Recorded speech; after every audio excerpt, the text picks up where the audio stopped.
चाहिँ कोरियाको हानखाङ नदी यति ठुलो देखिन्छ। र वास्तवमा भन्यो भने यो नदी चाहिँ एकदम सानो नदी हो अनि यो चाहिँ आर्टिफिसियल तरिकाले बनाएर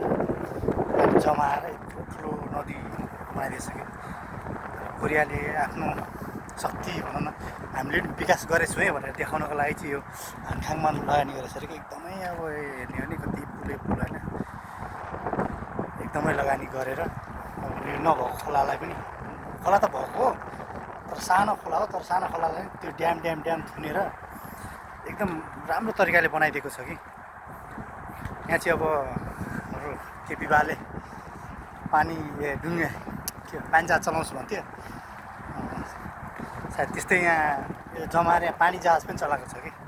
खासमा हेर्ने भने एकदम सानो नदी हो यो।